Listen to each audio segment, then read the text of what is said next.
سبحان اللہ وبحمدہ عدد خلقہ ورضا نفسہ وزنة عرشہ ومداد کلماتہ. سبحان اللہ، پاک ہے اللہ، وبحمدہ، اور اس کی تعریف کے ساتھ، یعنی میں اس کی پاکی بیان کرتی ہوں. عدد خلقہ، اس کی مخلوق کی تعداد کے مطابق، کے برابر. عدد گنتی، تعداد. خلق بمعنی مخلوق، یعنی جتنی اس کی مخلوق ہے، اس کی جتنی تعداد ہے، جتنی اس کی کریشن ہے، ان سب کی تعداد کے برابر، گنتی کے برابر.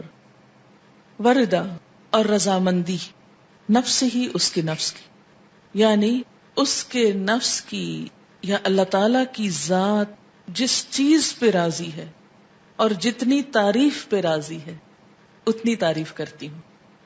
وزنت عرش ہی، اور اس کے عرش کے وزن کے برابر، یعنی جس عرش پر اللہ تعالی متمکن ہے اس کا جتنا وزن ہے ہم تو اس کا احاطہ بھی نہیں کر سکتے، اس کے برابر. ومدادا، اور سیاہی، کلمات ہی، اس کے کلمات کے لکھنے کی. یعنی قرآن پاک میں آتا ہے کہ اگر سارے سمندر سیاہی بن جائیں اور اتنے ہی اور بھی، اور سارے درخت قلمیں بن جائیں اور اللہ کے کلمات، اس کی تعریف لکھی جانے لگے تو سارے سمندر خشک ہو جائیں، لیکن اللہ کی باتیں کبھی ختم نہ ہوں.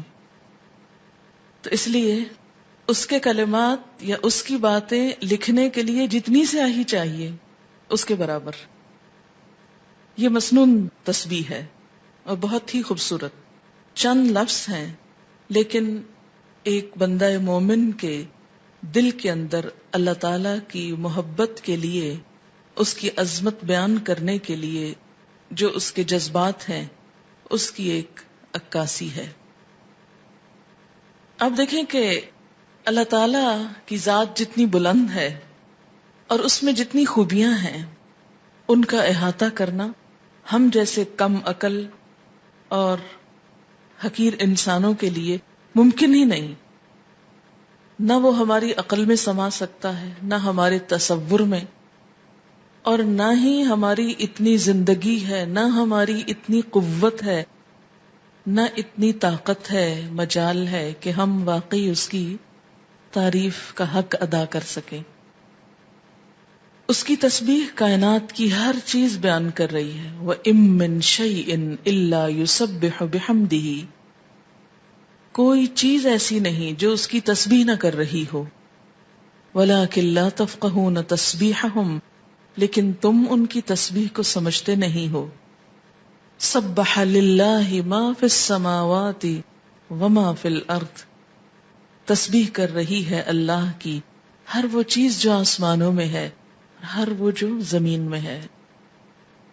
جب ہر چیز اس کی تسبیح میں لگی ہوئی ہے تو میری زبان اس کی تسبیح سے خالی کیوں رہے؟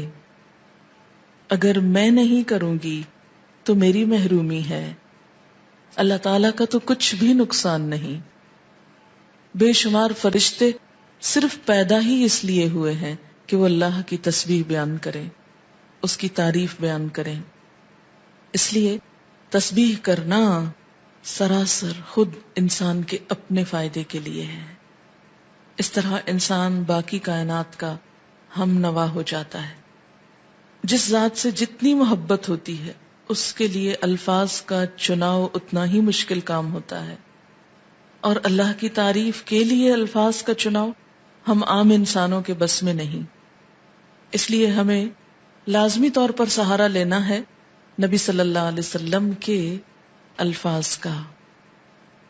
تو آپ نے جو الفاظ سکھائے مسنون بھی ہیں اور بہت جامع بھی ہیں. آپ صلی اللہ علیہ وسلم کی یہ خصوصیت تھی کہ انما اوتیت جوامع الکلم، مجھے جامع کلمات عطا کیے گئے ہیں.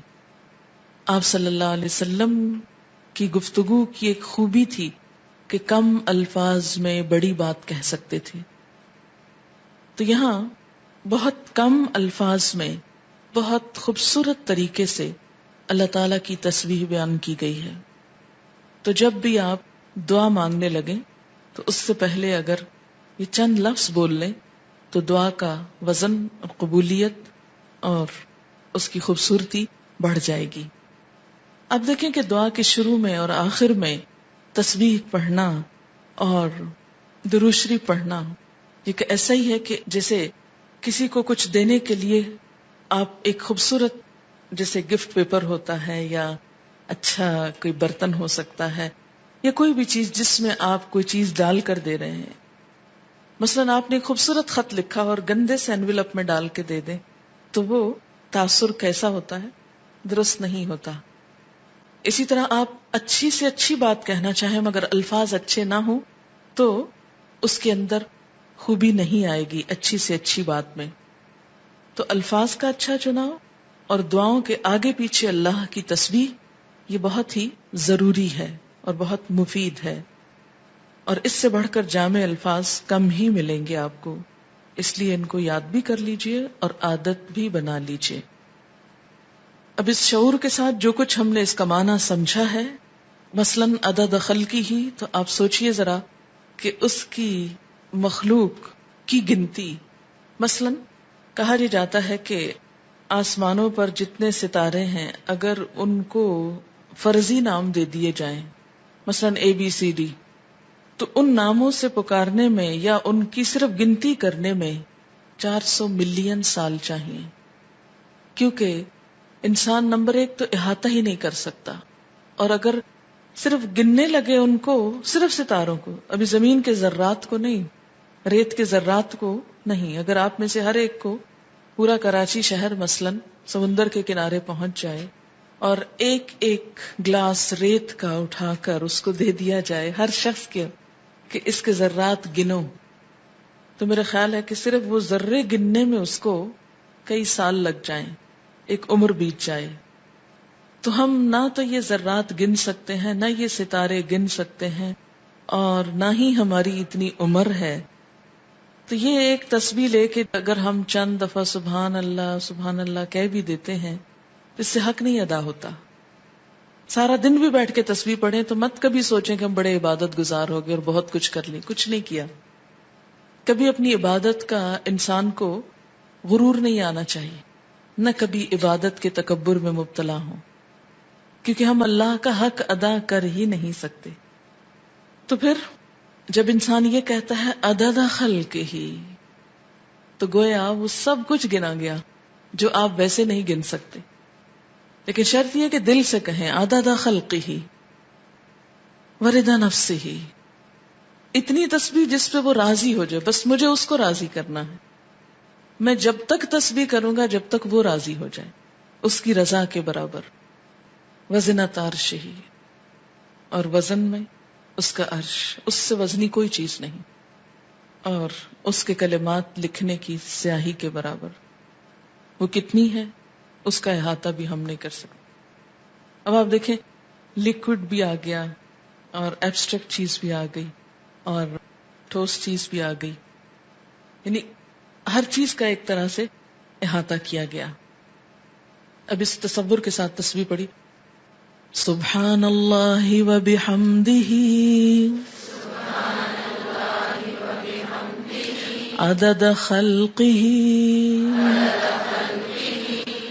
ورضا نفسہ وزنۃ عرشہ ومداد کلماتہ